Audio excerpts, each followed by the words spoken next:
A gunshot cracked the stillness of the mountain air, sharp as a blade against glass, and with it came the echo of men's laughter, low, cruel, and carried on the wind like smoke. The forest held its breath after the sound, as though the pines themselves were listening. She had stopped struggling long ago. Rope burned into her wrists, her back pressed to the rough bark of a tall pine. Her turquoise and red dress, once fine, now hung torn and dirty against her skin. Her jewelry, dented and bent, caught the fading light in broken glimmers. She was 28, far too young to look so weary, but despair had already crept into her face. The men had left her here, bound like an offering, with promises they would return when the night grew thicker. She had prayed not for rescue, but for an end. The mountains had watched such cruelties before, yet on this day, they sent her a witness. A figure moved through the timber, quiet as a shadow among the trees. He was broad-shouldered, 35, a man shaped by solitude and weather. His beard was dark, his hair long and falling loose, his clothes plain, worn with honest use. For 11 years, no woman's face had graced his sight. He had grown used to silence, to the company of rivers and elk trails, to the ache of loneliness buried so deep he no longer named it. Yet when his eyes fell upon her, bound, trembling, breathing shallow as a bird caught in snare, something ancient and forgotten stirred in him. At first, she thought he was one of them returning. Her breath hitched, fear flashing through her eyes. He saw it, and paused a moment, unwilling to frighten her further. Then, without a word, he lowered his rifle, knelt beside her, and studied the knots that held her to the tree. The knife came from his belt, glinting silver in the dim light. Her voice rasped, more air than sound.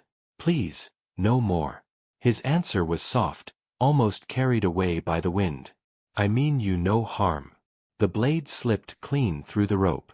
Her arms fell forward, heavy and weak, her wrists raw and red. She sagged, catching herself against the tree trunk. When her gaze lifted to his, something startled passed between them. Not attraction, not yet, only recognition. Two souls, both marked by wilderness in different ways. He looked at her as though seeing a vision, shaking his head like a man unsure of his own senses. The words tumbled from him, unbidden and low. "I haven't met a woman in 11 years. The confession lingered between them, heavier than the mountain stillness. She stared at him, uncertain if he spoke truth or madness. But in his eyes, clear, solemn, touched by longing, she saw no lie. A crack of laughter shattered the fragile quiet. Hoofbeats thudded closer through the underbrush. She stiffened, clutching at his arm. "They're coming back." Her voice broke on the words, dread filling the air as surely as the smell of smoke. 3 riders broke into the clearing, their faces rough and mean beneath wide-brimmed hats. One chewed tobacco, spitting dark into the dirt, another swung his revolver idly as though already bored. The youngest trailed behind, eyes restless, unsure of his own cruelty. They reined their horses hard, dust curling up in the fading light. "Well, well," the leader drawled, baring yellow teeth. "Look who's found himself a prize." The mountain man rose slowly, placing himself between her and the riders. His body spoke what his lips did not. "She is not yours to claim." The men sneered at him, tossing insults, calling him hermit, ghost, coward. Yet he did not move. His silence was its own defiance, his stillness heavier than their noise. The woman clung to the tree for strength, watching his back, her breath sharp and uneven. She had begged for death only hours before, but now something new stirred in her chest, hope, wild and fragile as a candle in storm. The leader shifted in his saddle, eyes narrowing. "You'd best walk away, stranger. This ain't your fight." Still the mountain man did not move. His hand dropped, not to his rifle, but to his side, open, calm, as if daring them to test his resolve. The forest held its breath again, the pines standing witness. The woman's voice, thin and breaking, rose just enough for him to hear. "Don't leave me." Her plea slipped into him like an arrow. He turned slightly, only enough that she could see his face. No words came, but his hand reached back, brushing hers, rough calloused skin against trembling fingers. A promise, simple as the mountain stone, he would not let go.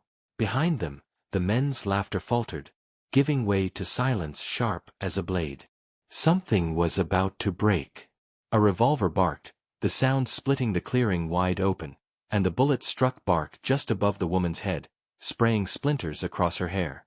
She gasped, clinging tighter to the mountain man's sleeve, while the riders howled at their own cruelty. The leader leaned forward in his saddle, gun still smoking, smirk sharp as a knife. "One step closer and you'll join her against that tree." His words dripped with arrogance, yet beneath them was a flicker of unease. The mountain man did not flinch. His eyes, dark and steady, carried the weight of winters survived alone. He had faced storms that buried valleys and wolves that hunted in silence. He had faced hunger so sharp it hollowed his bones. He had faced himself. And so he stood, still and immovable, as though the ground itself held him.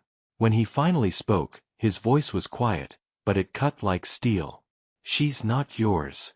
The younger rider shifted in his saddle, unease rising like smoke in his eyes. The leader sneered, but the crueler of the other two lifted his revolver with eager hands. "Let's gut the hermit," he spat, his voice cracking with restless violence. He fired without warning, but the mountain man moved before the echo settled. His hand struck like a hawk, grabbing the weapon midair, twisting it from the rider's grip. The pistol clattered to the dirt. The woman gasped, a sound half hope, half disbelief, as the hermit-turned defender shoved the man back with a strength born not of rage but of resolve. For a moment, silence stretched. Even the horses stamped uncertainly, their ears flicking. The mountain man turned slightly, just enough to catch the woman's gaze. In his eyes she saw no boast, no hunger, only a promise he had not spoken aloud. He had not touched another soul in over a decade, and yet now he held her existence as though it were sacred. He reached for her hand again, wrapping his rough fingers around her trembling ones. Her pulse thundered beneath his grip. The world seemed to narrow until only their joined hands remained, warm against the chill air, unyielding despite the threat. The younger rider, unable to stomach what was unfolding, shifted back, muttering something about not wanting blood on his hands. With a sharp tug of the reins, he turned his horse and disappeared into the trees. The leader cursed after him, but the mountain man's eyes never left the remaining two. The woman pressed closer, the torn edge of her dress brushing his arm. She whispered, voice breaking on the words, "You'll be killed." He bent his head just enough for her to hear, his voice rough, threaded with truth. "I don't let go." Rage flared in the leader's eyes. He dismounted with a grunt, his boots sinking into the pine needles. He was taller, broader, and sure of his strength, but desperation darkened his movements. He lunged, swinging with fists instead of steel, but the mountain man met him with the silent ferocity of one who had wrestled hunger and death for years. They clashed in the dirt, raw, violent, and breathless. The crueler rider hovered with his horse, waiting for an opening, his hand twitching near the knife at his belt. The woman, freed but powerless, could only press her palms together, whispering a prayer she hadn't dared utter since childhood. Dust rose, men grunted, the forest seemed to hold its breath yet again.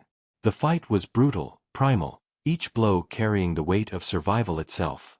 Finally, with a surge of strength that came not from muscle but from sheer will, the mountain man threw the leader to the ground, his back cracking against a root. The man groaned, defeated, staring up at the sky as though it had betrayed him. Only one rider remained, tense, half ready to flee, half bound by fear. His knife caught the light as he shifted. The mountain man stepped forward, blood on his lip, chest heaving, still holding the woman's hand as though it anchored him. His voice carried steady, a warning shaped like stone. "You take another step, and you'll never walk away." The cruel rider hesitated, rage trembling in his veins, but something in the hermit's gaze, the wild patience of a man who had lived without warmth for 11 years, stilled him. Slowly, muttering curses, he pulled back on his reins and turned away, vanishing into the same trees that had once hidden his cruelty. The clearing fell quiet, save for the rustle of pines and the ragged sound of two hearts beating close together. The woman pressed against the mountain man, her forehead resting against his chest, the scent of smoke and leather filling her breath. He looked down at her, at the torn threads of her dress, the broken glimmer of her jewelry, the unyielding spirit in her eyes despite it all. For the first time in more than a decade, his voice softened, trembling with something fragile. "I told you, I don't let go." And in the hush that followed, with the fallen leader groaning faintly in the dirt and the trees bending toward the dying light, she tightened her hand in his as though to answer. Yet far beyond the ridge, faint and distant, came the echo of more horses. The sound rolled across the valley like thunder. Their moment was not yet safe.